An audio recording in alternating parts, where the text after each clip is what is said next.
whole team from Trivandrum Medical College. So I welcome you, sir. So please go ahead with your webinar topic, please, sir. Yeah. Over to you, sir. Thank you for all the nice words about you, and a very good morning to you all, especially for Principal Siddharth, Professor Jayashree, and Dr. Muralidharan, and my technologist, Mr. Srijit.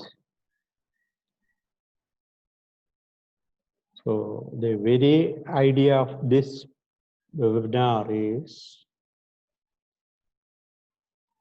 to give you an orientation about the imaging sciences and its status.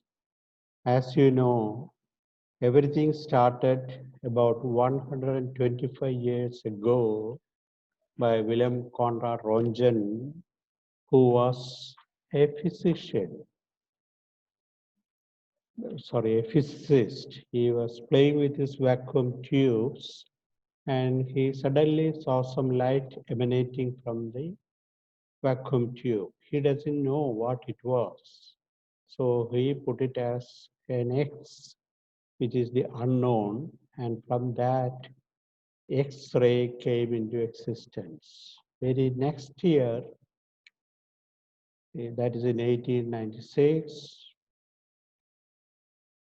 the first clinical practice was also set in using X-rays. And he was awarded Nobel Prize 6 years later for discovering the X-ray, and that was not for medicine, it was for physics. So he was awarded Nobel Prize 6 years later. And he continued to work on it, and the rest of the story about Wilhelm Conrad Röntgen is very pathetic. Even though he amassed a lot of money from the Nobel Prize, he never utilized anything for his own benefits, or he has never given patency for the discovery. If you can go back into the history, we know that he actually died in harness. He was without money for his own treatment. All the money was given to the prisoners of war for their well-being. Finally, we don't know what happened to him. Somebody says he died of CA prostate. Somebody says in the literature, CA colon. Anyway, it was a miserable death for such a great man. My salute to him, and I dedicate this webinar to Wilhelm Conrad Röntgen, who is a physicist. Now, about the very aim of this talk, I am trying to give you an overview of what the imaging sciences are. Today, I will be dealing with conventional X-ray and some X-ray procedures and its clinical implications. I will be dealing with chest X-rays and some even prevalent special procedures.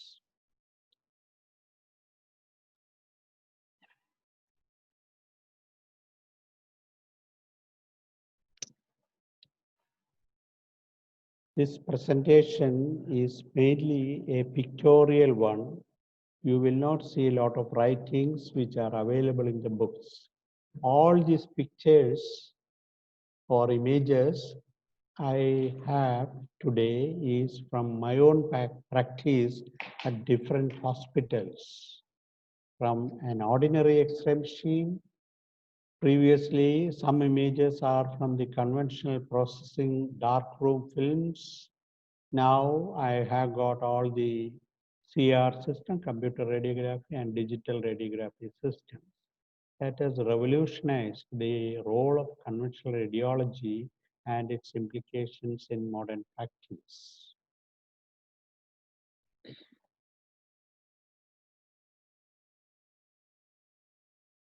Now, to begin with, I will go through the first few of my images or slides. For any science or any work which we do, we have to be dedicated and there should be a devotion for it. You set apart by a vow.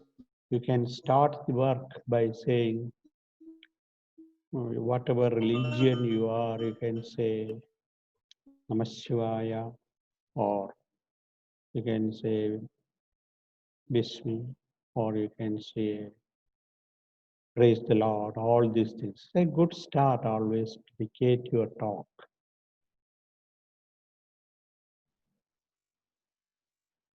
It should be a diligent work. That means you have to be steady, earnest in all your applications, whatever modality you are practicing. For that, we mainly depend on the trade people who brings out new innovations in our field, technologists, who is the champion of the imaging department, who should know what we are looking for. Radiologist is a connecting link between the clinician and the technologist. And most important is the administrator who has to provide funds and listen to the trade, technologist, radiologist, and clinician about their demands because they are the money man. They have to see to the finance aspect of it. Without wasting much time, let me go to the checklist for an optimal chest radiograph. Always side mark should be there, whether it is a PA or AP view, inspiration, expiration view, rotation is there or not, positioning and penetration. How to identify these things? You see, in a proper full inspiratory radiograph, you have to see the ribs. If you count the ribs, this is the anterior end of the first rib, second rib, third rib, fourth rib, fifth rib, sixth rib.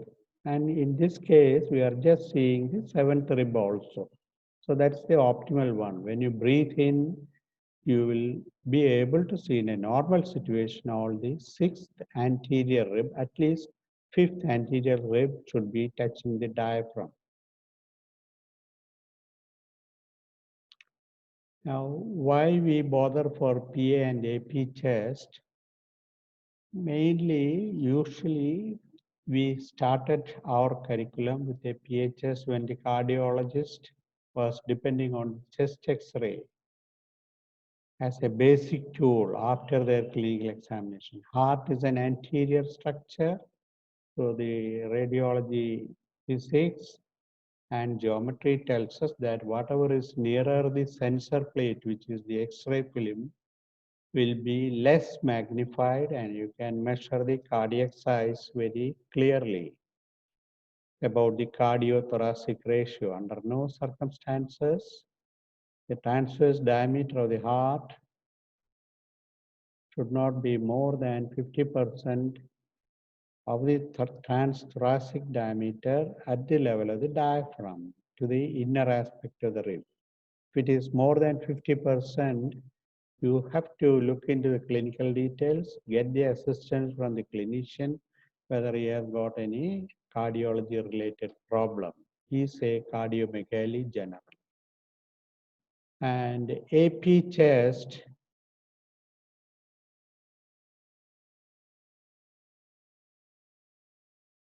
we tend to do it as a supine radiograph while lying down, but you can get an AP chest in the erect position also. Usually, AP chest is done when you get very obese patients with very big breasts, where you cannot approximate the chest wall to the sensor plate, which is the X-ray film. So AP shows the lung fields better than the heart less magnified. So we don't go for that routinely AP, but usually it is PA chest. Then regarding the reading of the chest, we have to read it systematically. Lung is full of tubes. Tubes, I mean blood vessels, mainly the pulmonary arteries, left pulmonary artery, right pulmonary artery, and its branches going up to the periphery in a branching pattern. All the white tubes belong to the pulmonary arteries.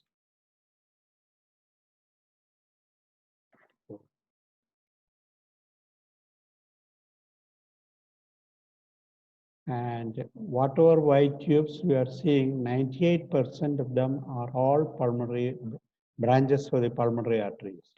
Normally, you don't see any pulmonary veins. And when the central venous pressure is elevated, you may start seeing as in pulmonary edema, all those clinical situations. Then the rest of the tubes are bronchial tree, which is the black tube. This is a end-on view of the bronchus.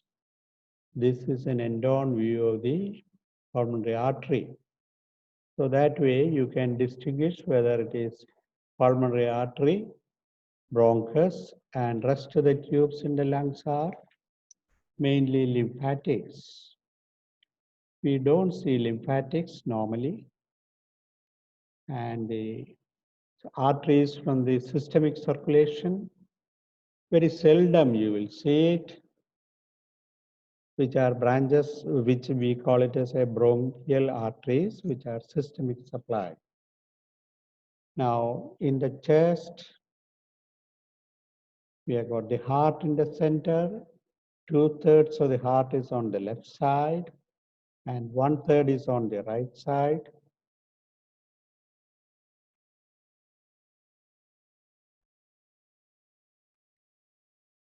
Two-thirds on the left, 1/3 on the right. So that's a normal anatomy. And the cardiac configuration here, on the right side, you will see the superior vena cava coming in, joining to the right side of the heart, which is the right atrium. And then you may or may not see a little bit of the IVC. That forms the right cardiac border. On the left side, you have got the aortic knuckle. Then you have got a pulmonary bay. You may see the left pulmonary artery there. Then you may see the left atrial appendage and left ventricle. So that forms the cardiac borders. Then you will have to look at the diaphragms. The right diaphragm is slightly at a higher level than the left because the liver is there, or on the left side it is low because the heart is sitting on the left side diaphragm. Either way you can explain. Then whenever you are looking at the diaphragm, you should be able to trace it right across from the costophrenic angle up to the cardiophrenic angle. On the left side also it is true. You can see the costophrenic angle, then through the heart up to the spine. The left diaphragm should be visible in a normal chest X-ray. Now about the technical aspect, I don't want to deal with it now because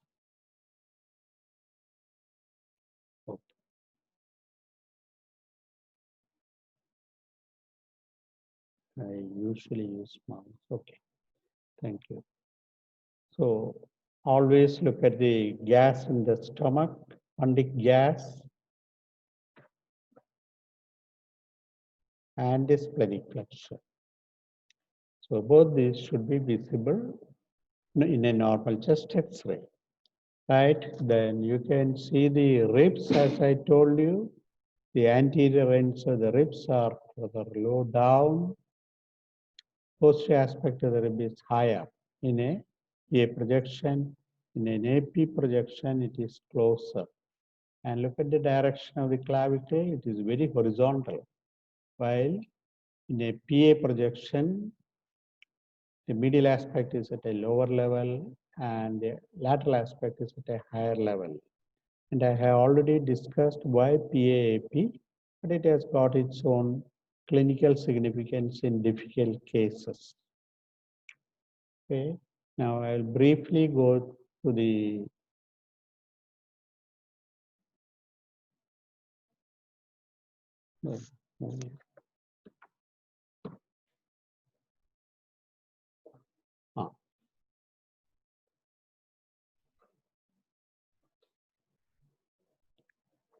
just briefly about the lateral view, which normally you don't do it, but in some specific instances we have to do it, where you are unable to identify or localize the lesion where it is.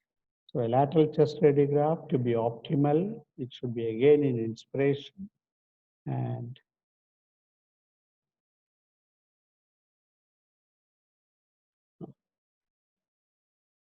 the heart is anteriorly placed and the middle, and you have got the sternum here, and you have got the vertebra there. So there is a translucency retrosternally in front of the heart, and there is a translucency behind the heart, retrocardiacally. They should be equal in darkness and size also. The heart is anteriorly placed, and then you can see the margins of the heart. Anteriorly, it is mainly the right ventricle, and this air translucency should be there up to the 1/3 of the sternum. If it is more than that, you think there is some emphysema, hypertransradiant lung. Posteriorly,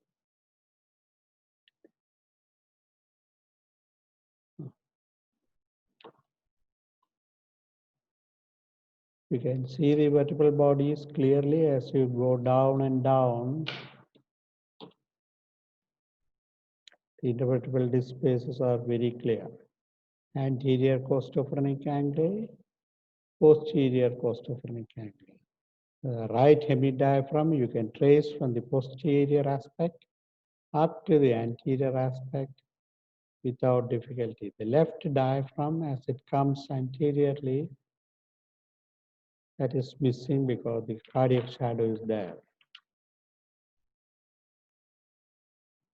Lateral view, you can always see a lot of lung behind the heart. I'll say next. Okay. Now I will go through some additional views of the chest. Here we have got a lordotic view where a cavity was nicely shown in a chest X-ray.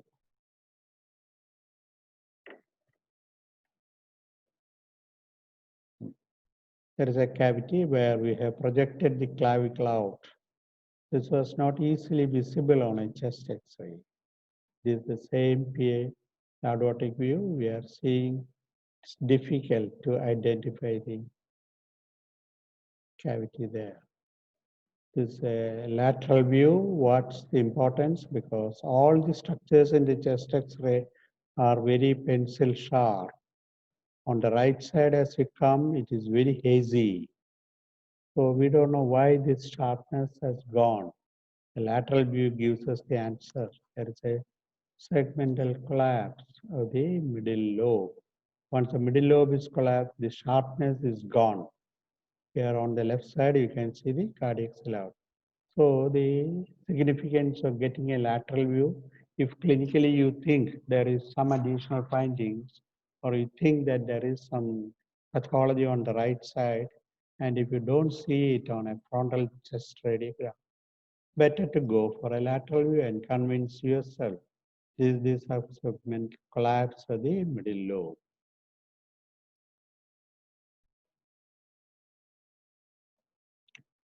Oh, this lordotic view is very good to show the effusion in the fissure also. In this situation, chest radiograph, we can pick up that there is some abnormality there. When you compare with the opposite side, there are some cystic dilatation there is some congestion of the vessels, and somebody can raise a suspicion that there could be a cavity, which is nicely shown here. So this was an apical TB with a cavity there. With the advent of new technologies, the CR system, you can reverse the polarity and show the cavity very elegantly. Another one where you have got a mass lesion in the left upper zone. So we all thought that this fellow could have a mass, probably bronchogenic carcinoma, but on the right side we had some confusion. There are some abnormal linear shadows. So we thought by right side there and there's a mass, and on careful inspecting the radiograph, you can see the third rib is missing posteriorly. So this was in fact tuberculosis with a caries of the rib. It was not a mass lesion, because how we can say that is such a big lesion, we expect some lung markings also going through that and the hilar mass, regional lymphadenopathy, which is missing. So we said it could be due to tuberculosis in the right upper zone, left side rib erosion due to caries, which is nicely shown. First rib, second rib, third rib is gone. There is no third rib along the posterior axillary fold. Fourth rib is again shown nicely, and there is a large mass effect there. So think of rib pathology also. Now this is by the look of the chest X-ray, frontal and lateral radiograph, it looks a bit dirty chest X-ray. A lot of lung markings are there with all unsharp margins. Diaphragm sharpness is not there. Cardiac silhouette is also not sharp. Several linear, reticular, cystic changes, small cysts, linear bands there. So we never knew what it was. And somebody called this as a dirty chest. Subsequently, the next image, you have, with the advent of CT, you can see the typical honeycomb pattern with linear bands, interstitial lines, some cystic change, bullae formation. All these support that this is an interstitial lung disease. Here again, the right cardiac border, you can make it out. Left side, it is all hazy. There is a large, ill-defined haziness involving the left upper, mid, and probably lower zone. Cardiac silhouette is gone.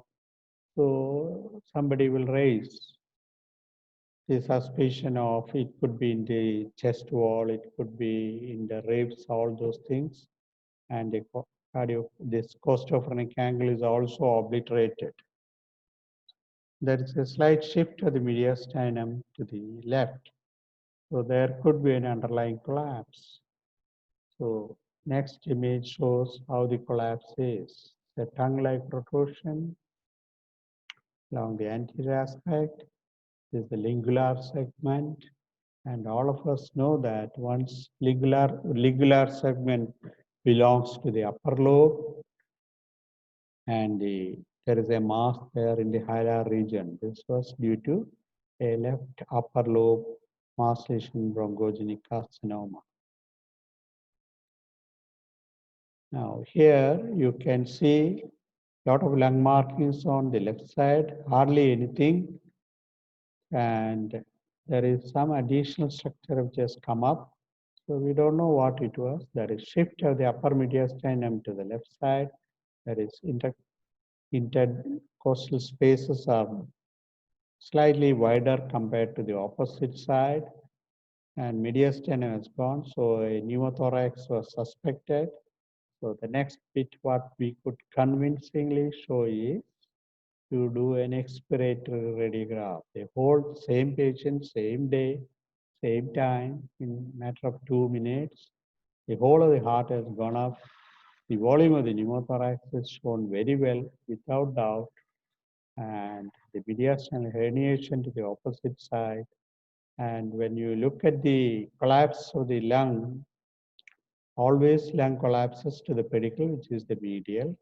And the answer why he developed pneumothorax is there was an infected bullous lesion with an air fluid level. So an expiratory radiograph is very useful, especially to show a shallow pneumothorax. Why it becomes prominent is the left lung deflates when you expiration view. So the pneumothorax is shown better. This is useful in children also where you suspected impacted foreign body.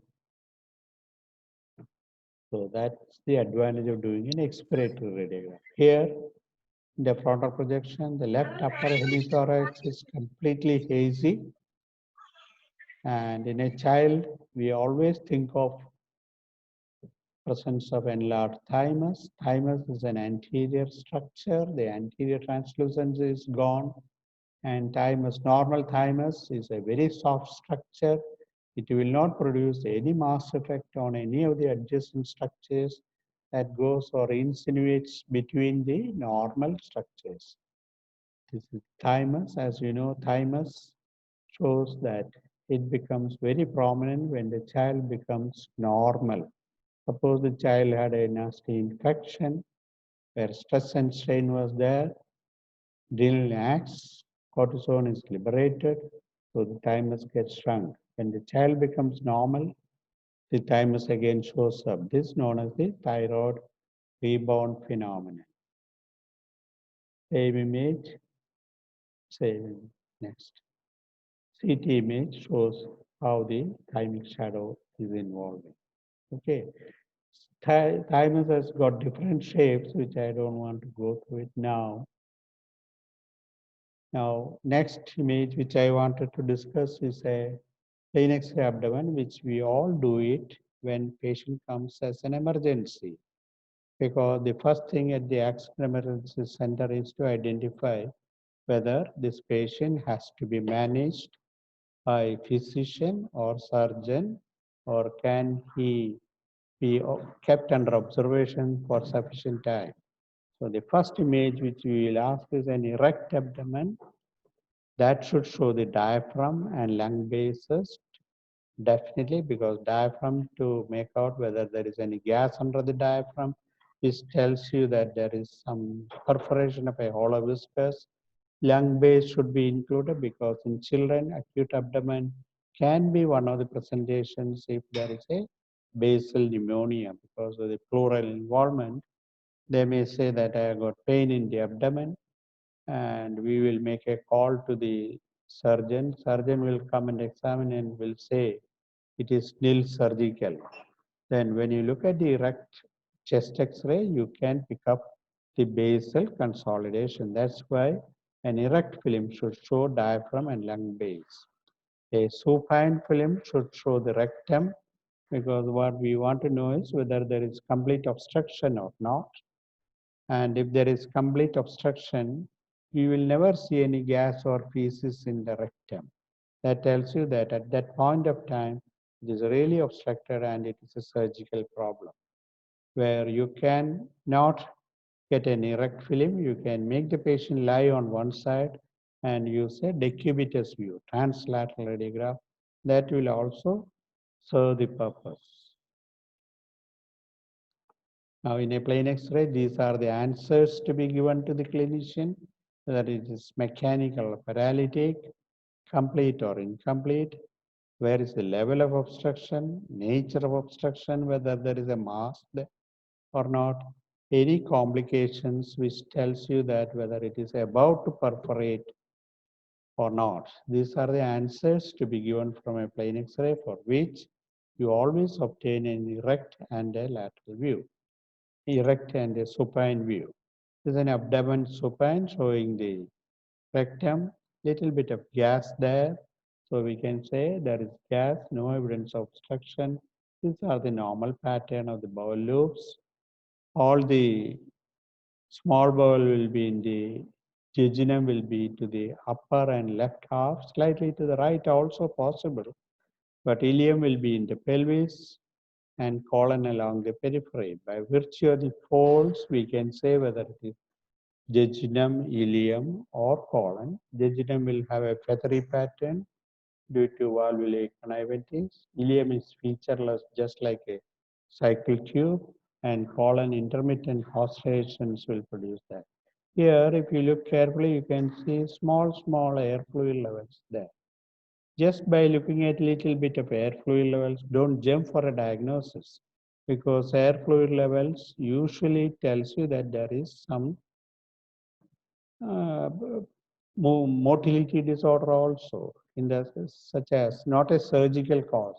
In a paralytic ileus, you will see small air fluid levels like this, which you can find out whether post-operative case, hypokalemic states, lot of clinical situations are there, we will see.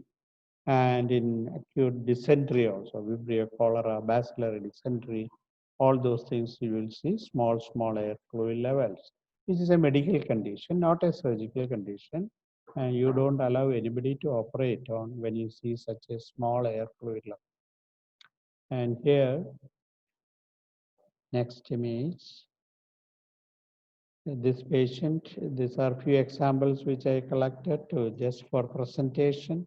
Chest X-ray showing some mass there, because how we could pick it up is, as I explained to you, the left diaphragm, we should be able to trace it through the heart up to the spine. Here it is missing. So there is something in behind the heart, because there is no tissue in front of the heart other than the diaphragm and a little bit of the pleura. So there is some mass there which was elegantly shown by giving little barium. It is behind the heart, and it is the fundus of the stomach with barium and the air fluid level. So this is a hiatus hernia which is irreducible. It is there. Now, the other investigations which we do for contrast studies are barium solo to show the esophagus. As you know, the esophagus got a cervical component, thoracic, and a subdiaphragmatic segment also. We should try and see all the segments in one go. You have to get different pictures. And here you can see the G junction coming there, well below the fundus of the stomach. Next is a barium meal, where you can see the fundus of the stomach with gas, body of the stomach showing different waves of peristalsis. This is the pylorus and pyloric canal, duodenal cap, and C loop of the duodenum. This is the first part, second part, third part, and fourth part. TJ flexure should be always to the left of the spine. If it is to the right of the spine, we think of there is a midgut malrotation. Coming to the jejunal pattern, here we have shown feathery pattern, the classical jejunal pattern to the left of the spine and the upper half of the abdomen. This is the iliac loops, which is down in the pelvis. And here you can see it is going into the cecum. This is the cecum, and this is the ileocecal junction. And we are seeing a little bit of the colon, right side, transverse colon, up to the splenic flexure. Now, rest of the colon is shown nicely in a delayed film. Here you can see, this is a barium enema picture. We introduce the barium from the anorectum, rectum, sigmoid colon, left colon, splenic flexure, transverse colon, cecum, ileum, terminal ileum coming like that. So this is how the normal appearances of the barium meal study and a barium enema. You always get an after evacuation film, because this mucosal relief pattern is very reassuring to say that this is going to be normal. Here, hostrations can be missing a little bit when you over-distend it. This is how the appendix looks like. So once you identify the appendix, you are sure that the portion below the appendix is the cecum, this is the IC junction.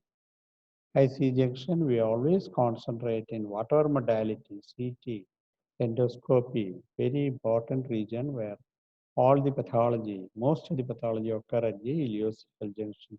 like tuberculosis, Crohn's, ischemia also it can happen there.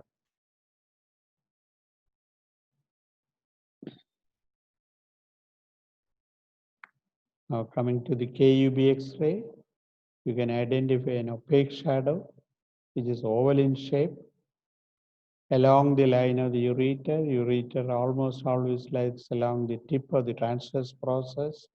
This is the area of the kidney. And once it comes over the ala of the sacrum up to the ischial spine, it turns medially into the bladder area. So this is where we look for any KUB X-ray or any calculus. Nowadays, people do ultrasound as the first investigation of choice to identify the stones, but a stone which is down in the ureter, if there is no standing column of urine proximal to the obstruction, you may totally miss it. It's very difficult to demonstrate the level of obstruction by ultrasound if you don't see hydroureter. This is how the calyces look like. Normally, all the calyces should look away from the spine, and you can see the renal outline. Minor calyx, major calyx, pelvis, pelviureteric junction, ureter along the tips of the transverse process, over the ala of the sacrum, going there and turns at the level of the scale spine into the bladder. This is the intramural course of the ureter.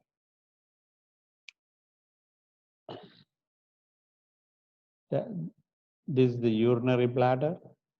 When it is distended, you can see it. So we can assess the size of the bladder. Normally in a male, we would expect 400 to 500 cc. And in female, more than that, 500 to 600 cc, who can hold it. Bladder volume, we always look for it, especially in chronic cystitis, prostatitis, enlarged prostate for any residual urine. So you assess the full bladder, then make the patient go to the loo, empty the bladder. Most of the ultrasound machines will tell us what is the percentage of urine staying back in the bladder after passing, post-void residue. This is a situation where there is only one kidney, which is large in a child because the epiphysis has not fused. So we can get an indirect evidence that this kidney is hypertrophied, while the opposite kidney is not maybe non-functional, maybe absent kidney like that. In oblique projection, we can see the ureter joining into the pelviureteric junction, pelviureteric junction is relatively narrow. So there could be an element of PUJ obstruction also. However, the ureter is shown, so as such, there is no real surgical intervention imaging wise.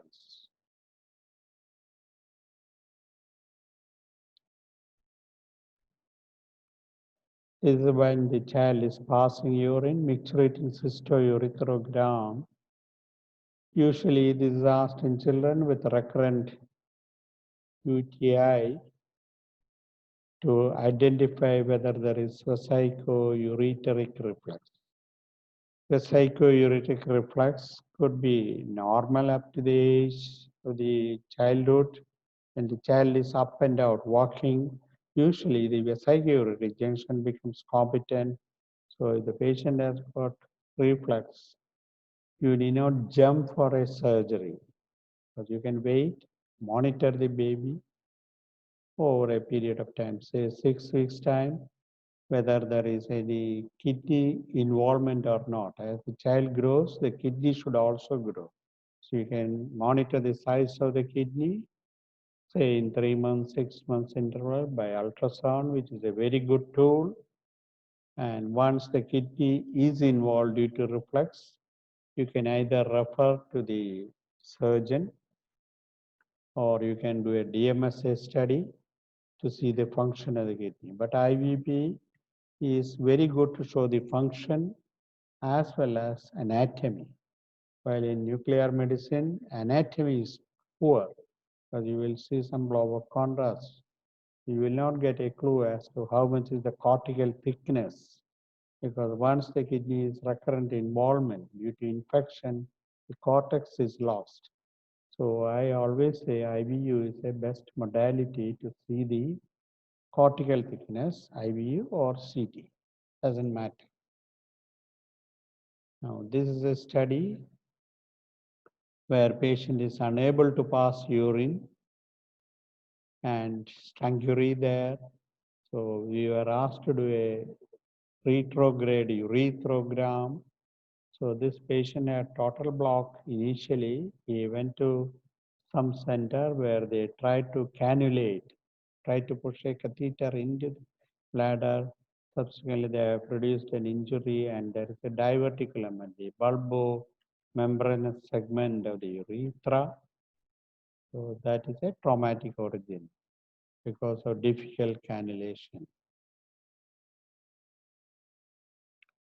Next investigation, which we routinely do even now, is a hysterosalpingogram in patients with infertility. This is a gold standard investigation because here we can identify this is the cannula which we put into the vagina, into the cervical canal. The tip of the cannula must be inside the external os, halfway through the cervical canal, and then we have injected the contrast. This is little bit into the cervical canal. Then you can see the body of the uterus nicely. Initial film shows the tubes nicely. Subsequent injection shows spill into the pelvic peritoneum. So we can say organically or structurally the uterus and tubes are all right. So she is not pregnant and we have to find out the other causes like do an ultrasound examination and see whether he is capable of producing a healthy egg. That means ovulation is correct or not. If not, we have got treatment. All of us, you also practice homeopathy also does some magic or wonder to get ovulation done over a period of time. And usually on the mid-cycle day, we will evaluate, we will see the rupture of the follicle with fluid in the pouch ductus. So here, this is an HSG to show the uterine cavity and the fallopian tubes. Once it is shown, and if she doesn't get pregnant, it is better to investigate the partner also.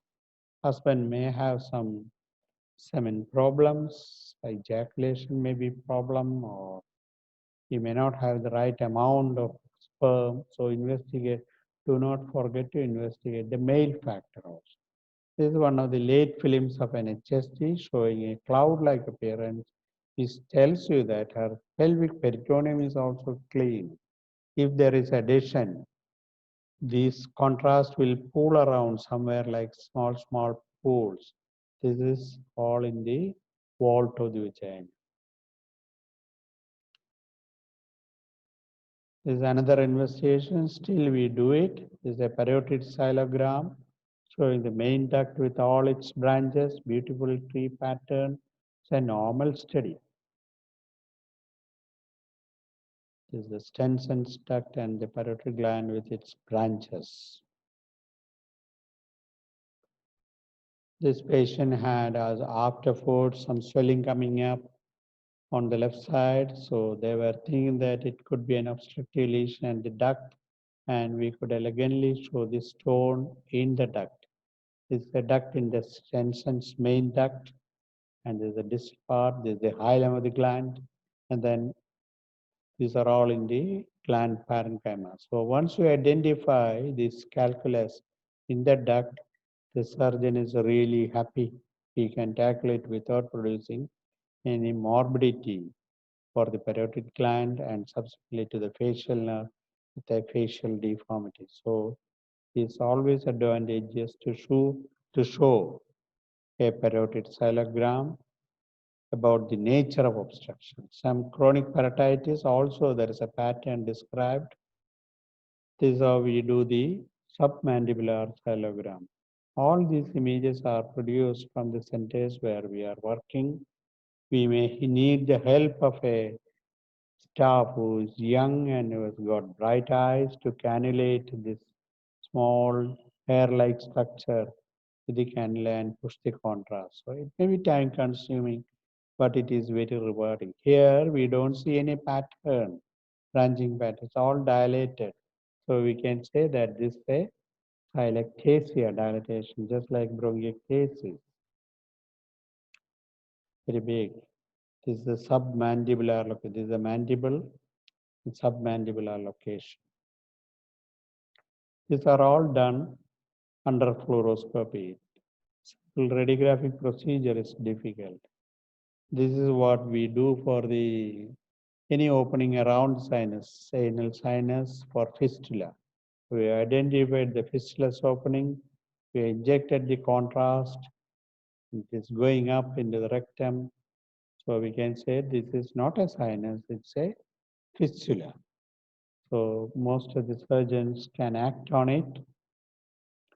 But nowadays MR has virtually replaced, but it is very expensive, and the advantage is whether it is going through the muscle planes, how much. So here we can definitely show that this is a fistula, perianal fistula. And this is how the Wilhelm Conrad Röntgen towards his later life look like. And that is about my presentation. And I will try to answer some of the questions which you have raised. Yeah, definitely, sir. Shall I read out questions? Yeah, sir? please. And if you can identify the person who has sent a question, ask them to answer, Yeah. or we will try to clarify him also. Okay, okay, sir. Thank you. Meanwhile, yeah, there are no questions in the chat box, sir. So I'll read out the questions which have been previously asked. I request the participants, those who wants to answer, those who wants to ask any questions, they can unmute themselves and they can ask. Anyone?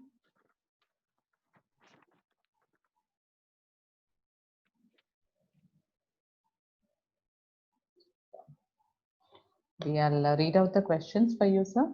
Yeah. Please. So,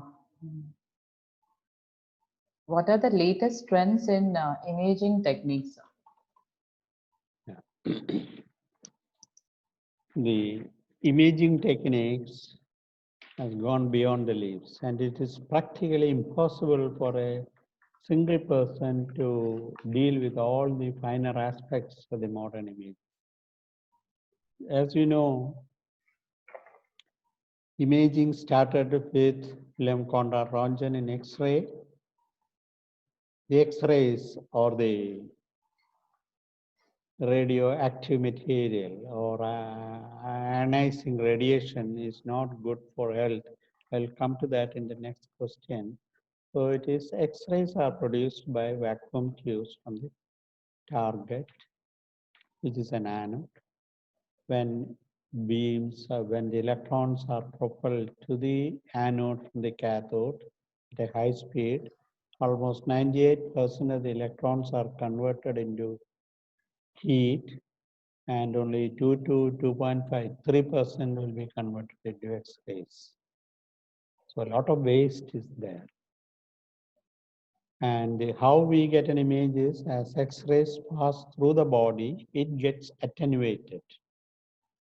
Attenuated means in an X-ray, you will see black and white shadows with different levels of gray.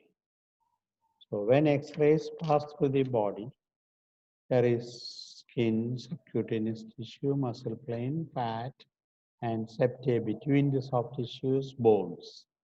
So where the air is there, for example, chest X-ray, you will see a lot of black shadows because it contains merely air. Almost all the beams, X-rays will pass through. That is why it is black. In the rib area, you will get it white because most of the X-rays are get absorbed by by the bones, which has got a high atomic number. That is how you get a different levels of gray and white images in X-rays. If you go to ultrasound, it is mainly the quartz crystal. All of you got quartz watches. That has got a specific effect, which is known as the piezoelectric effect. When you give power supply to that crystal, it emanates sounds which is not audible for human ears. So that will go through the tissue and vibrate the tissue. And because of the different interfaces in the soft tissues, take example of a lymph node. Lot of septate tissues are there. So when it goes through it, that will get differently absorbed. Just like X-ray absorption, reflection, and refraction also. Like that, it will produce a shadow, which is by the help of the computer, you make it into an image, and then you experience it. So the image forming thing is by the quartz crystal, and it is the interaction between the soft tissues.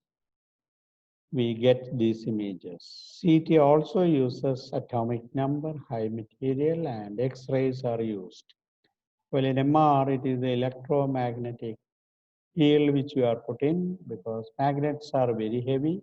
So we make the magnets slightly less weight by using electromagnets. When power supply is given to that, to um, get the magnetic effect. In our body, we have got a lot of small magnets, which are hydrogen ions. As you know in your geometry classes, like poles should repel. So when you are put in the magnetic field, our body gets a bit crazy. It goes in all directions. And when the magnetic magnetism power is taken away, the ions which are electromagnets try to resettle into a normal position. In that process, that discharges some energy. The computer makes use of this energy and produces an image. And then isotope material you inject or ingest, you can eat it with the specific property that will get absorbed in different tissues of the body. For example, if you do a thyroid scan, a nodule is there by palpation or clinically you evaluate it. So you usually send the patient for an isotope scan, and usually the normal nodule will pick up isotope. That will be a hot nodule, we call it. If it doesn't pick up the nodule activity, you view with suspicion, saying that it is a cold nodule. So we will go ahead with taking tissue biopsy and all those things happen easily. That is how we proceed. Then PET and other aspects are different for picking up the turnover of the abnormal tissues to detect anywhere in the body whether there is any disease process going on. So that is how the modern imaging. So all these have got some source. And as you know, ionizing radiation is used only in X-rays and CT. MR, magnetic field, magnetic strength, ultrasound, sound waves. So ionizing radiation is used in CT. That is why people are a bit hesitant to ask for X-rays and CT. I hope I answered that question. Yeah, definitely, sir. And sir, related to this, one more question in the chat box. A doctor is asking about which imaging option is better choice in acute and chronic appendicitis. As you know, appendicitis, an experienced surgeon doesn't want an investigation at all other than he wants to make sure the polymorphonuclear leukocytosis is there. By clinical palpation, most of the surgeons tell you that this is an appendix and appendicitis. But now, during these medico-legal problems, which I will tell you out of interest, people want to know where the appendix is. So if you think the classical side, all the signs of inflammation like a sentinel loop, pain, McBurney tenderness. If the appendix is placed somewhere else, for example, we have seen appendix going up to the subhepatic plane, going across to the midline, down in the pelvis, in front of this rectum. These situations is very difficult to identify whether this pathology is due to appendicitis. To answer your question, if you are concerned and you don't get proper clinical clue that this is appendix, please do investigations and try to find out. Best investigation of choice, I will say that it is the CT. Limited CT evaluation will pick up. You can pick up ultrasound appendix also, but it is not reliable. If it is an abnormally placed appendix, ultrasound usually confuses you. Do not go for it. If you got the access, CT is the best modality, I will say. Yeah. Okay, sir. About this long appendix and investigation of appendix, can I tell you a small story Definitely, where sir. I was involved? A young, beautiful girl was brought to the Alleppey Medical College when I was professor there, and pediatric surgeon Dr. Amananda Pai, who is a very good pediatric surgeon. We are colleagues. The girl came and he just saw the patient, did a routine blood examination, just put his hand on the tummy, and he said, "This is appendicitis. Take her to the theater." He was very definite. But this fellow, the patient's relative asked, "So you see, it's my daughter. I don't want a scar on the tummy and all. Can we do some investigations?" He said, "Nothing doing. This is an emergency. I don't want to waste time. I will operate, otherwise it will perforate and it will be peritonitis. You will have long problems.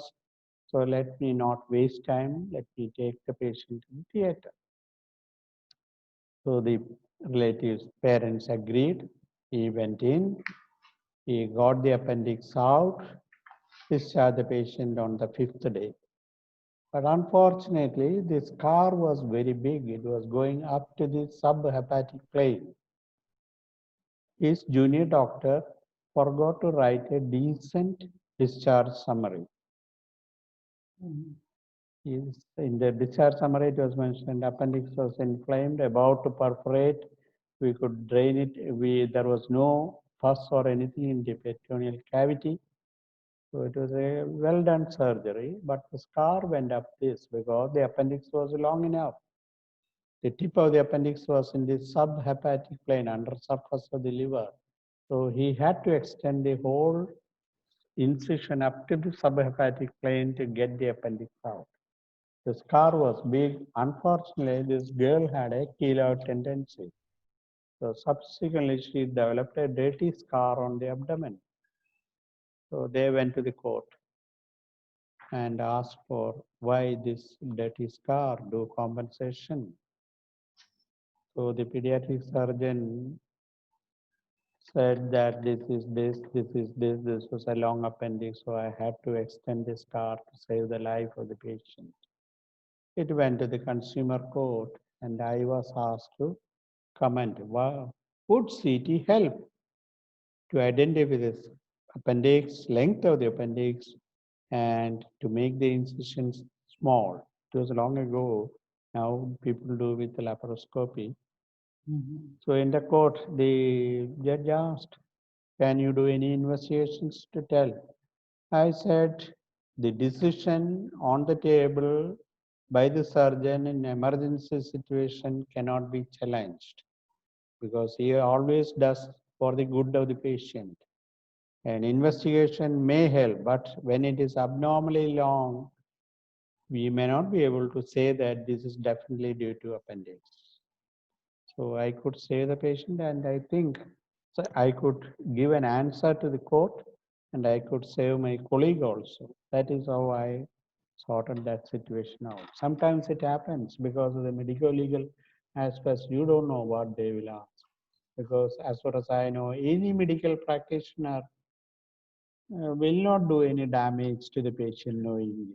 This is my concept. That's what I believe. Right. So investigations may help, but now you see junior doctors, sorry, I am with them always. As soon as they say an clinically acute abdomen, do this, do that, a list of investigations, and finally all the reports will come, you are in a total mess. What to do? Majority of the reports come like that, and it may not help you. That's what we are seeing nowadays, because investigative medicine has taken up. Clinical examination has become a history thing. Definitely, sir. Thank you. Thank you, sir. I think some doctors want to ask you any question. Any doctor want to ask any question? They can unmute themselves. Yes, Go Dr. ahead, Dr. Jayashree. Vinita. Please go ahead. Good afternoon, Dr. Jayashree. Good afternoon. Good afternoon, Dr. Sir. Good Please go afternoon, sir. ahead. I'm Dr. Vinita. Hello. Sir, I think I'm audible. Yeah, you are audible, doctor. Please go ahead. Sir, in our institute, we had a project on adenotonsillar hypertrophy. And it was a project which was done by one of our PG students. It was a thesis. And the investigation kept was endoscopy. So in the endoscopy, it was given at the baseline as well as at the end of the study. And the duration was 1 year. So the ENT endoscopic surgeon, he has done the endoscopy and graded the adenoid size. So it was from 1 to 4 gradation. Some cases were of 3 to 4 grade and some cases were of 2. So we were able to complete the follow-up of 12 cases of endoscopy of the 12 cases. So what we were able to find was the grading of the tonsils, even though it was 2, 3 or 4, remained the same. Although the patients has improved, I should say tremendous improvement in the clinical rating scale as well as in the tonsillar size. Tonsillar scoring was there. There were 2 scores for identifying the tonsillar size. So both the scores had improved and the clinical rating score had also improved. Even though the endoscopic grading, there was no change. We are having photographs of the endoscopic finding also. So there was an objective evidence also.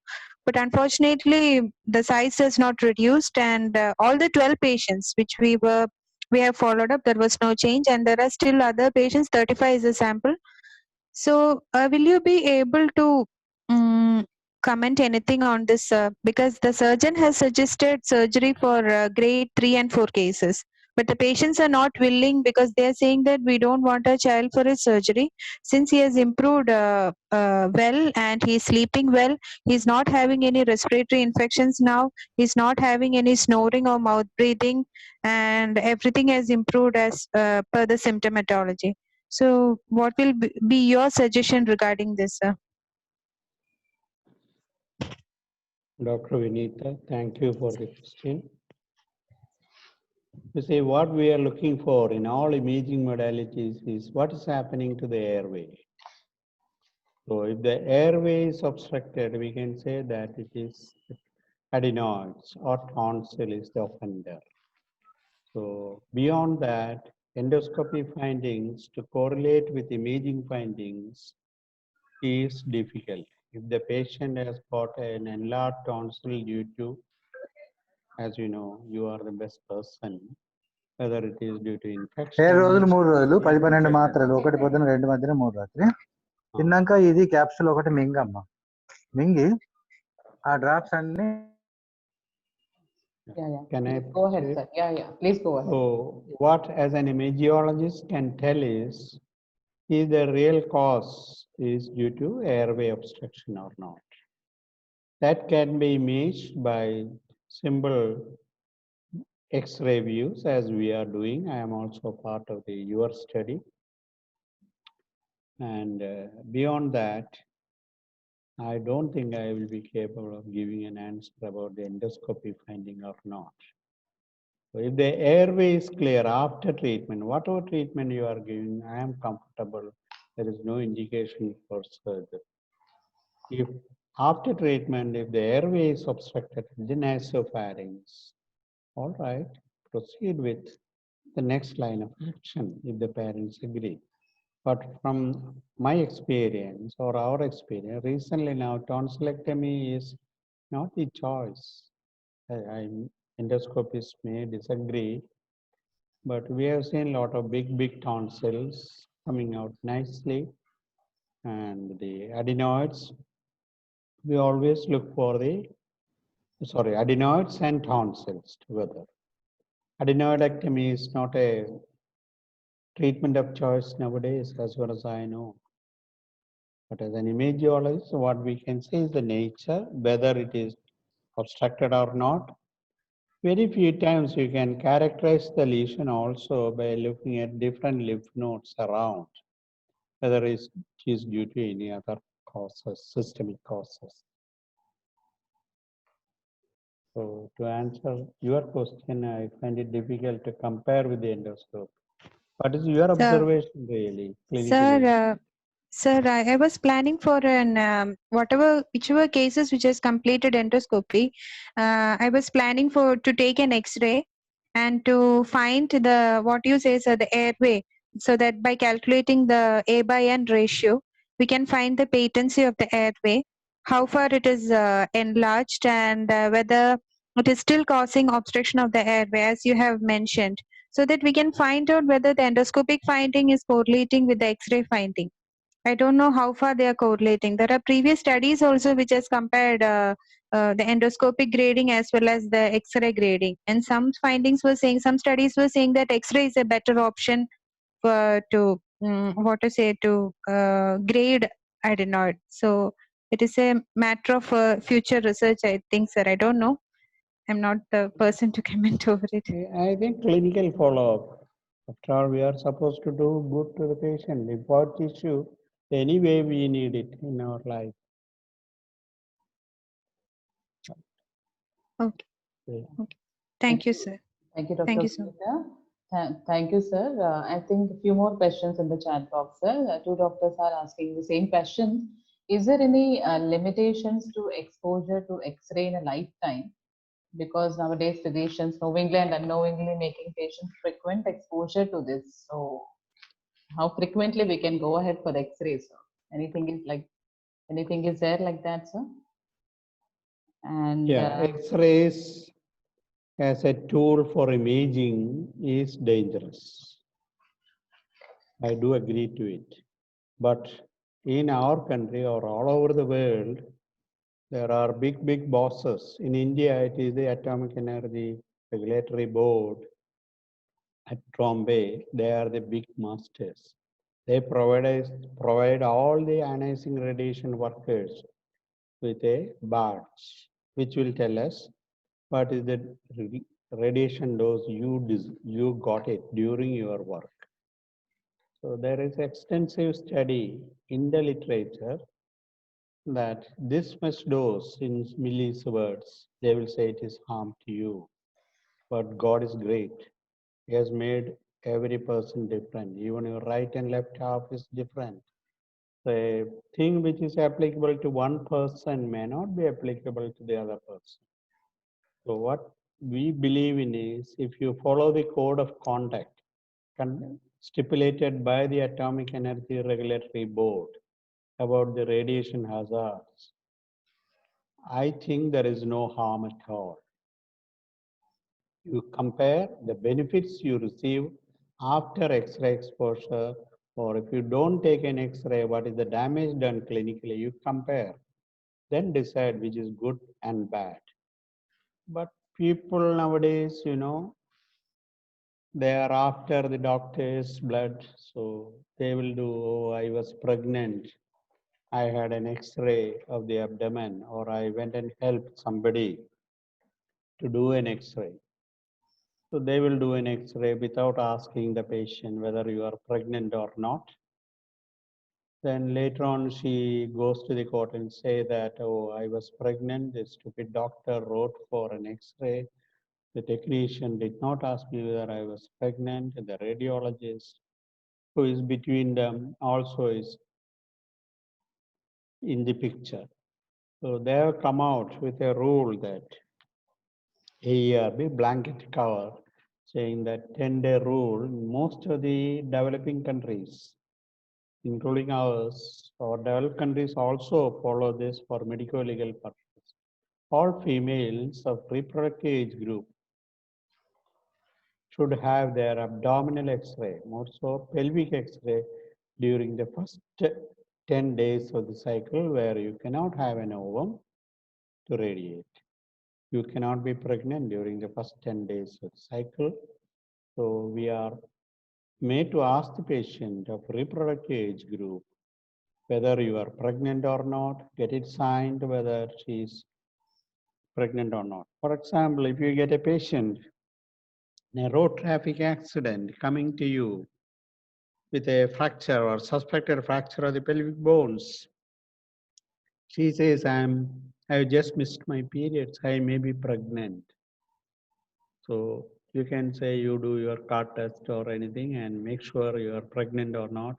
But there is a role for the treating doctor to tell that if you don't treat the pelvis, if she is a young girl, she may have morbidity more than that. So they will usually get it signed by the patient or the relatives that proceed with X-rays. About radiation dose again, it is not the quantity that matters. A person who can work in an ionizing field throughout the year, he or she may not get any bad effects. A person who is walking along the corridor of the X-ray department without protection of the walls and whatever the AERB has told us to observe, they may get a radiation. A single photon is sufficient to make a chromosomal aberration. And about pregnancy, I can confidently tell you that pregnancy and radiation is a question always. They will come and ask us, sir, I was pregnant, I got radiation to my pelvis, it was a precious pregnancy. I tried for years and I got pregnant, and unfortunately this thing, radiation has happened. So how will you tackle? This question may come to you people also, how to tackle this.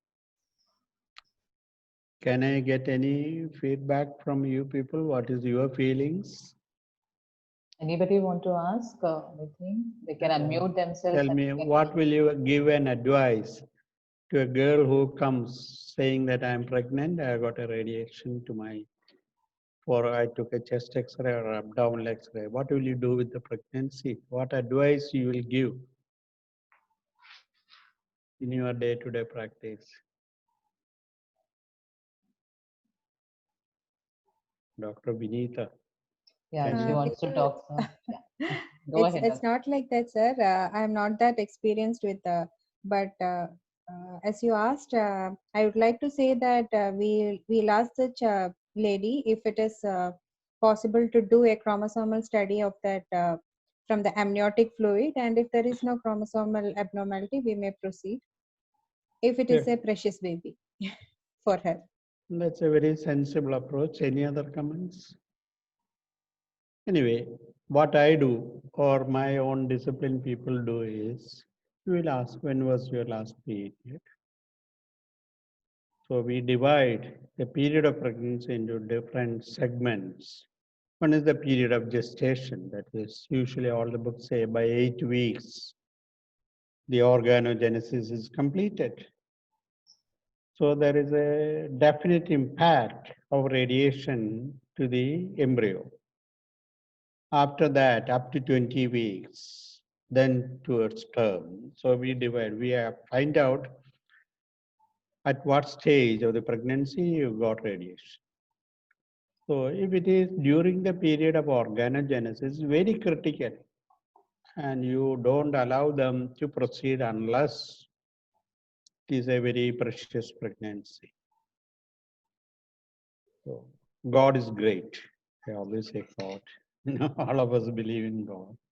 So during the period of organogenesis, if the embryo is affected, the rule is all or none law.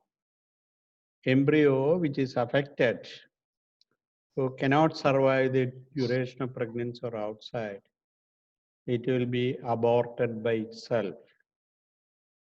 You can Take these words, because all over the world, lot of researches have been done on all the embryos which are lost in the organogenesis period. They have invariably found out high percentage, almost 99.9% embryos are abnormal.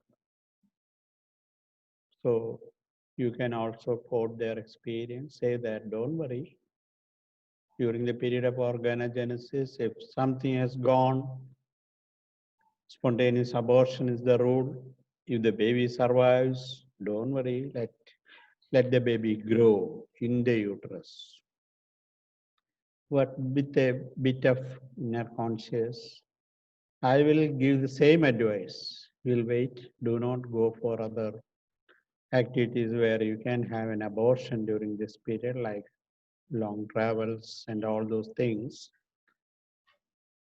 So if she survives, if the embryo survives the period of organogenesis, I will tell them, or the government of India has come out with a wonderful rule, anomaly scan at 20 weeks. So any major anomalies you can pick up. Any lethal anomalies you can pick up by ultrasound, those who are in the field. From there, if the baby is normal, we can say your baby is normal.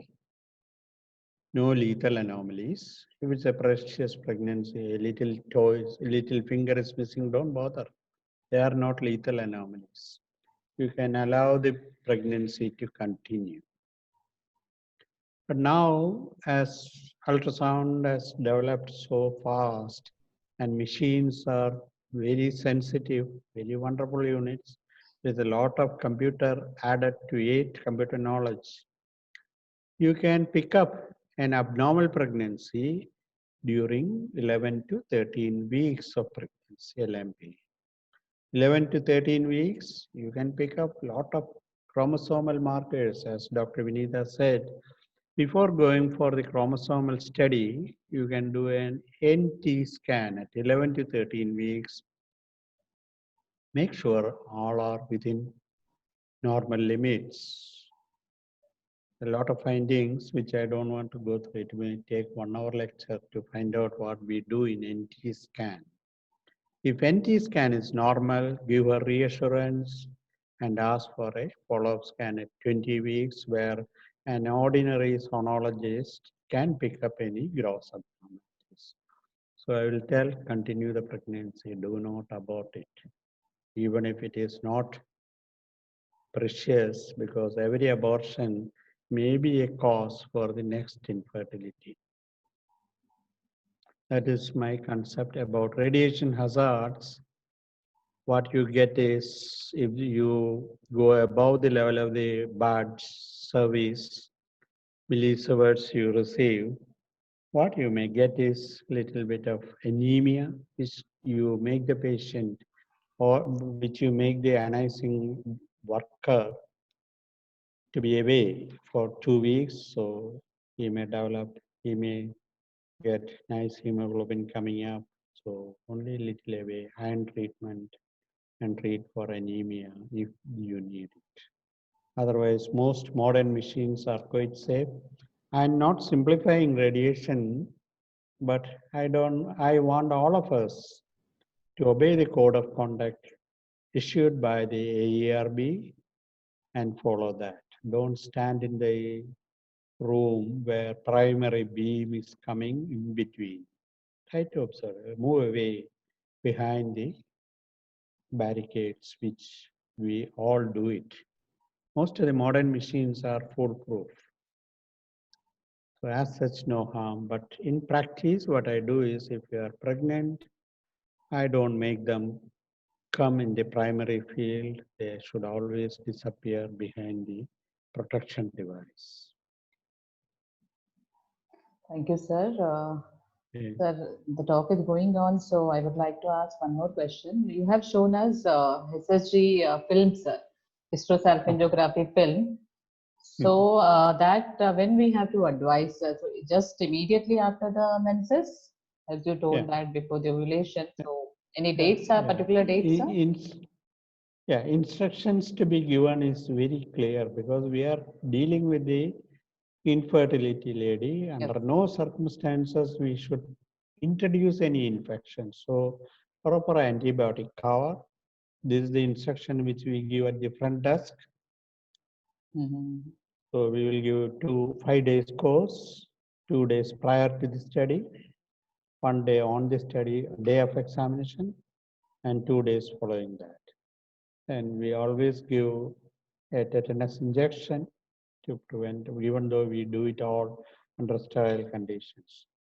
The day to be deserved is, again, the 10-day rule comes. 10 days. Okay. So within 10 days of the cycle. So you have observed the code of conduct, but you don't want to do it when the patient is bleeding. It's messy. Yeah. So you'll tell her, when your bleeding stops, Okay. report to the department, we'll do it. Okay. Anyway, I always do it within 10 days of the cycle to avoid any legal complication, because unfortunately she may be pregnant on that day, on that cycle. So I don't want to get the blame on me. So 10-day rule is applicable there. Mhm. And if you do it along in the secretory phase, you have got the problem, it's very friable endometrial tissue. You will blow the whole thing into the pelvic peritoneum and she may land up with endometriosis. This is the last thing you want. Mhm. So we try to do it for during the 10 days of the cycle. And if the cycle is also not clear, to make our life difficult, she may say, I got frequent bleeding in between. We have to find out why she bleeds. And long cycles, you can get the consent and say you do a simple pregnancy test and we will do it. Usually we'll put the ball in the court of the gynecologist and get the green signal from them to do it. Okay, sir. Thank you, sir. And so a few more questions, sir. Kindly explain the fracture X-ray, sir. Yeah, fracture X-ray, that is always traditionally we will do 2 X-rays of the fracture site. One is a frontal projection from the front, another one is a lateral view. These 2 views usually tell us what is the nature of the fracture line. So an orthopod will always look what is the overlap or how far it is away to plan the treatment. So many occasions we may miss in the second view also, where we have to do an oblique view.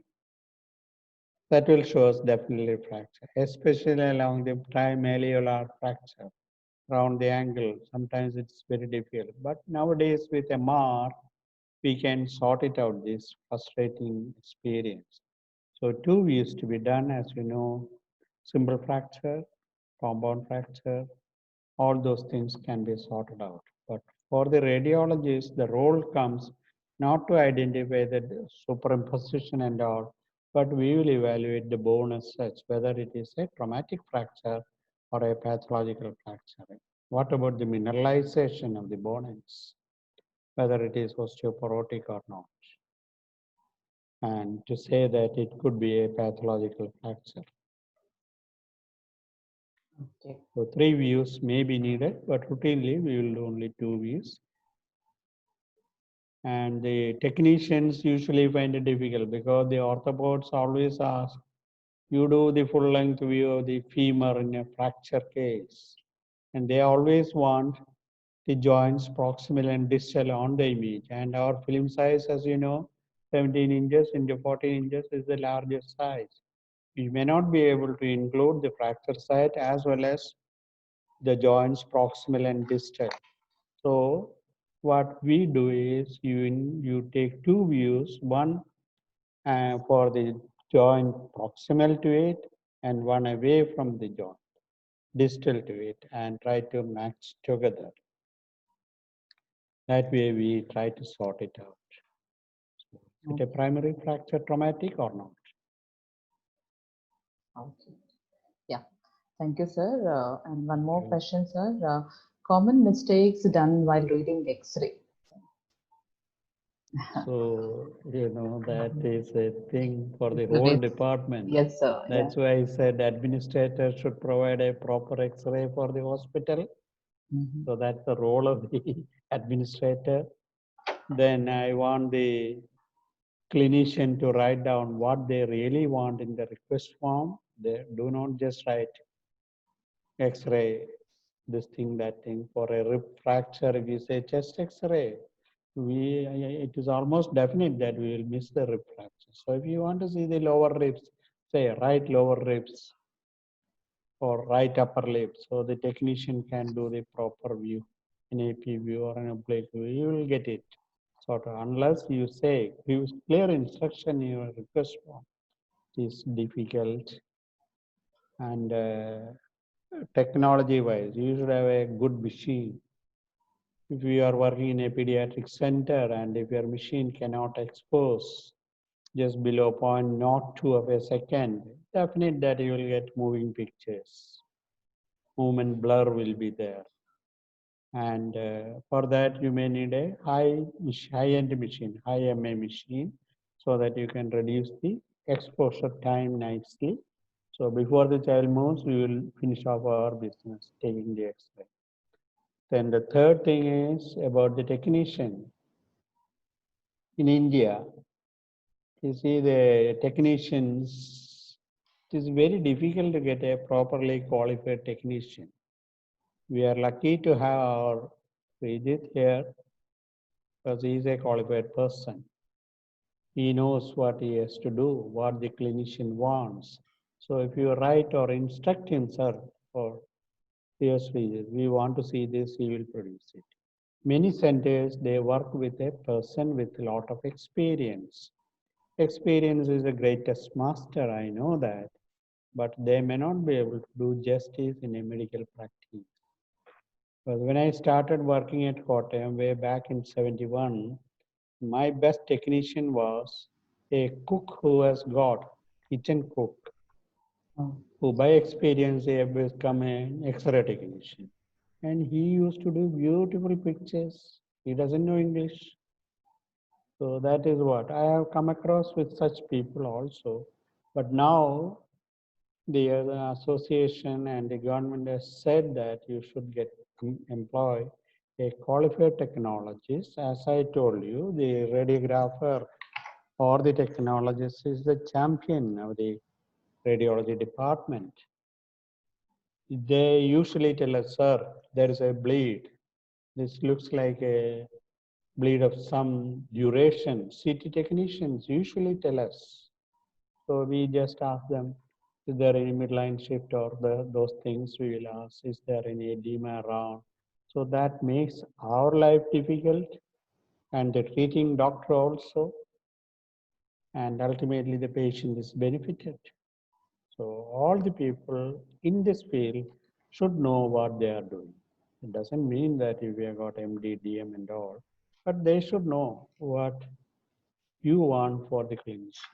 You instruct them because in India, if you go to the north, majority of our people do not have an access to a simple X-ray.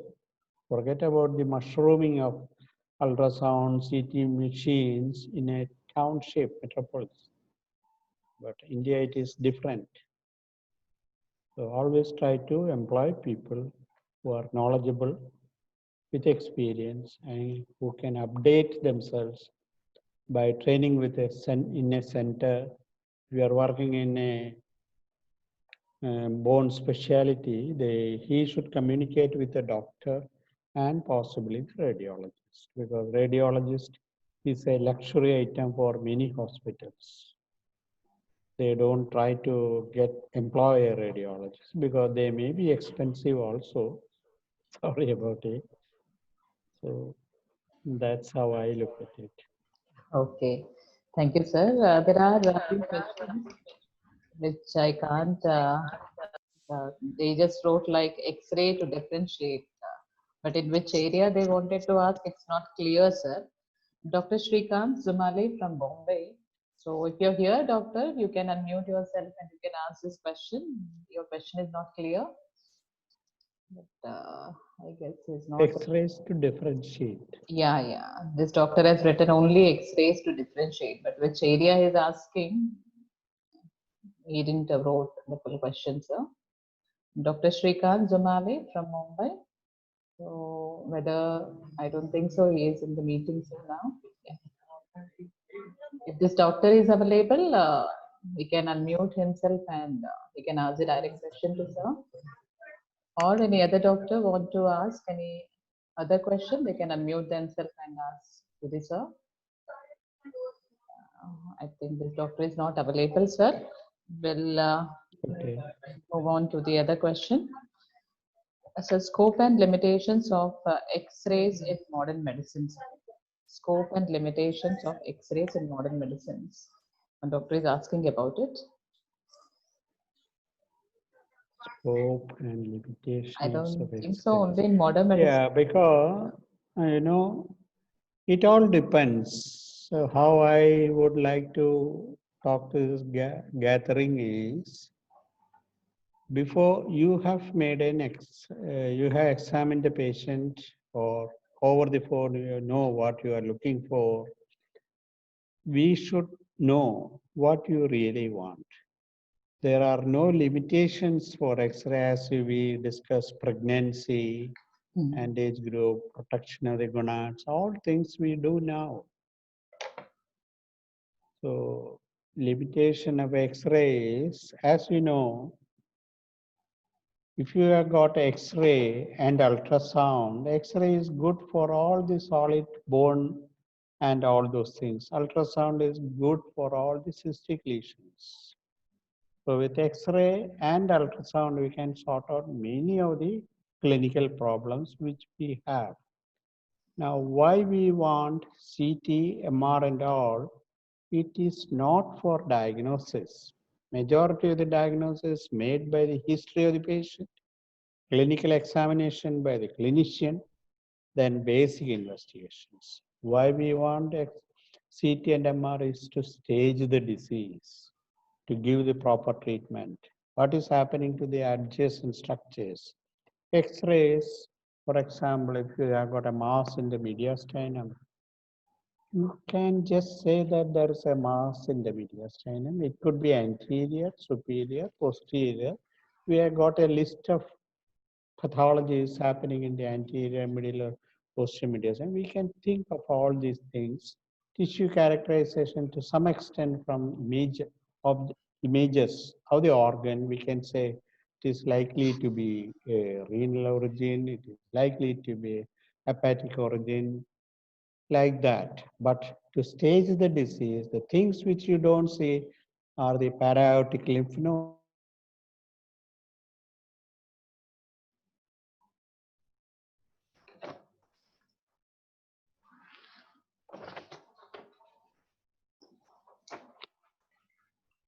So you're not audible.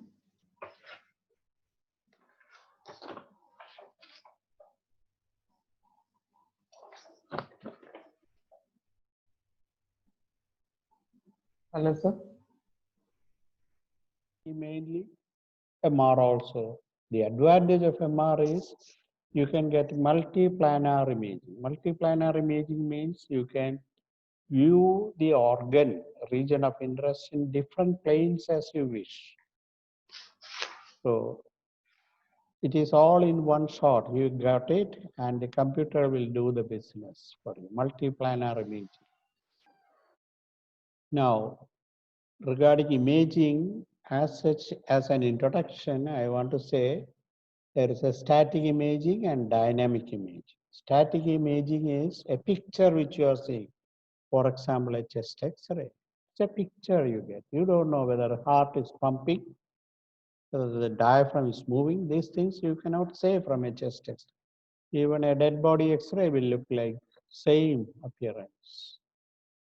So that is a static imaging. Now what we do is a dynamic imaging. For example, you ask the patient to drink barium.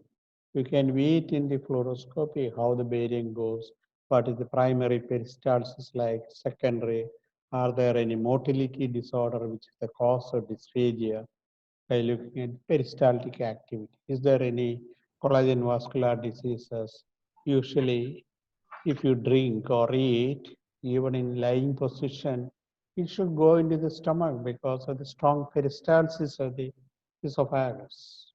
So what we do is, if you think of a motility disorder, for example, you think you have got scleroderma patient with you with dysphagia. What we do is you make the patient's head down and make her drink water or food, and we will see the esophagus, how it is showing the peristaltic activity. That's the dynamic imaging. Next dynamic imaging possible is your ultrasound. You put the probe on the pregnant tummy, you will see the goldfish fetus moving around happily. So that's a dynamic imaging. Next is a functional imaging. Just like all the, for example, if you do a DMSA scan or a GIT scan or IVU for that matter, we can say this organ is functioning. That's a functional image. So static imaging, then dynamic imaging. So dynamic imaging is possible only on fluoroscopy, conventional fluoroscopy, and ultrasound. Rest of the bit, you can pick up several images and put them together and show you that we have got an image like this. This is very useful in this case. Suppose you have got a mass in the right hypochondrium where you have felt it, you know that there is a mass, it moves with respiration and all those things, but for the treating doctor, they want to know which is the organ of origin. And usually we say that where is the biggest component, epicenter of the lesion, you say that this is the organ with which you are arising. A hepatic hypochondriac lesion on the right side could be in the kidney, right kidney, could be in the suprarenal, could be in the liver. You don't know. CT says it's all made into a big mass. So ultrasound may help us because the liver moves separately, kidney moves separately. If the mass in question is moving along with the kidney, you are definite that it is of renal origin. It moves along with the liver, you can say that it is rising from the liver. But when it becomes very large, it is practically impossible. So dynamic study has got a big role. Like that, you have got a shadow coming in the chest X-ray. It could be a nipple shadow or a breast shadow fibroadenoma. It could be in the bone. It could be in the lungs. What we do is make the patient breathe in and out and see whether it is moving, and rotate the patient whether it is moving along with the rib. So you can say it is from the rib. Like that, it is useful to know these things. Okay. Yeah. Thank you, sir. Right. Few questions we have already answered. The questions like important X-ray findings in common disease condition. I think we have discussed during this session properly. Another question: basics of X-ray related to clinical practice. That is answered. And harmful effects of radiation, which we have covered, sir. And so one more last question. This doctor is from Gudivada, from Andhra Pradesh. Is asking how to learn the findings of CT, MRI brain, MRI spine. In the bracket he wrote transfer section images of MRI. Please explain to get a good knowledge. It's a very vast thing he's asking, but I can comment on anything. Yeah. You see, regarding CT, cross-sectional imaging, you know the organ of origin. What exactly? Do you have a clinical problem where you want me to answer?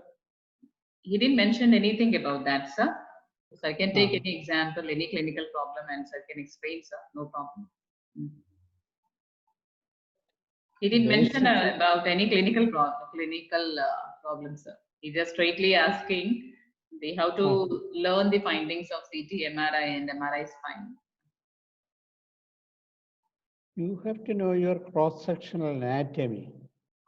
Okay. Then life is easy, and you should know what the bones look like in CT, what the bones look like in MR.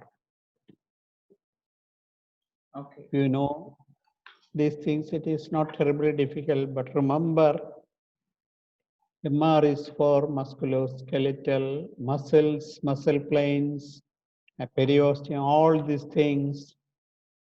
You can pick up very easily when the technicians pick it up nowadays with MR. CT, you will have to work on it, then only you will be able to get a clear image.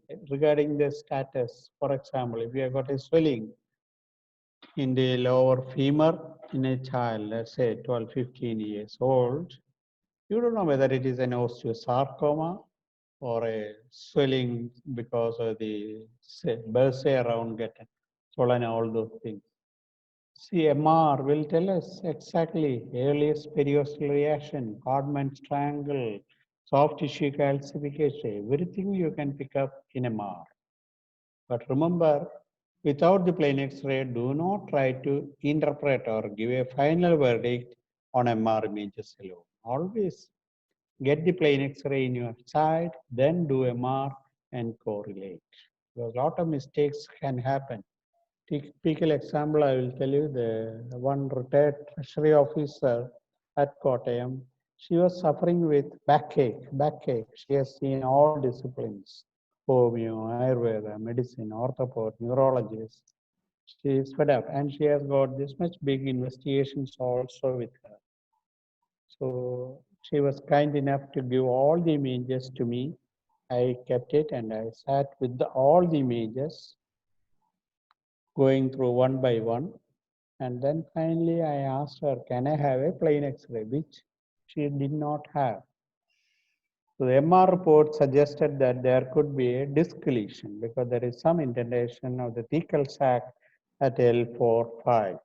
So, but the treating doctor said, no, this patient cannot have radiating pain like that due to a disc disease. None of the doctors in all the disciplines approved that. So MR is gone. So X-rays I asked, I got the X-rays done under my supervision and I saw all these small facetial joints. The interspinous ligament, small joints behind the spine, appendageal, all are fused. This was not picked up in MR, CT, so plain X-ray only told us. And because of that, she had spondylosis. And then subsequently, we could convincingly tell her. Then the clinician said, sir, it is right. She doesn't have intermittent claudication like that. She gets pain during rest also. So that could be nicely correlated. Why the mistake happened is they forgot about doing a plain X-ray. And retrospectively, when they saw the MR, there is suspicion that the facetial joints are also involved. So this disease was thrown out, no surgery. So we could give some. So message is, for MR, always look at the plain X-ray by the side. Because we have to give an answer. You are not treating a couple of reports or a couple of images. You are treating a patient with symptoms. That is what we people are, not to treat an X-ray report or a pathology report. Thank you. Thank you, sir. I think this was the last question, sir. We have covered all the questions, sir. Thank you, sir. Thank you so much. And the examples which you have given, sir, it helped us a lot in understanding the subject very well, sir. Thank you so much for that, sir. I think now, So I would like to add up anything, sir. You want to add up anything, sir? I really thank all people who attended the conference and those who have not come. Please spread this message across, because in my practice, when I started, I used to get only patients from my own allopathy medicine. Now my 40% of the patients which come to me are from other disciplines like Ayurveda and Homa, because you people also got involved in a lot of medico-legal purpose aspects. I know one fellow from Changanasheri who was an Ayurvedic doctor. He started treating jaundice for a long time without doing any investigation. And finally, this patient developed real obstructive jaundice. and it was due to a small stone stuck at the ampulla of water at the CBD, which was never picked up. It was gradually going, and this patient finally, before surgery, they wanted to do an MRCP, cholangiopancreatogram, and they identified this small stone or an obstructing lesion at the ampullary region. So that fellow had a tough time. That fellow went to the court, and this treating doctor, Ayurvedic doctor, had a lot of problems. So whenever initial treatment, even medical people, specialists, they always support with clinical radio investigations, either laboratory or imaging. That is always good, not only to save litigations, but to make your patient happy. And the most important thing is all the treating faculty should know what investigation to ask for what condition. So a patient comes with chest pain, the first investigation, ECG and cardiology consultation. But do the ECG and echocardiography first, then chest X-ray, because most of the cardiologists, they don't bother for chest X-ray nowadays. They are easy with echocardiography and ECG readings, clinical examination. So the treating doctors should update themselves with all the modern imaging modalities, especially radiology, and the developments in the other aspects of diagnostic tools. Whatever we learn, our experience is there. Whatever we say, the treating doctor knows this condition needs this. So if they do not respond to your primary line of treatment, please ask help. And one should not feel at any point of time in your life that I don't know what it is.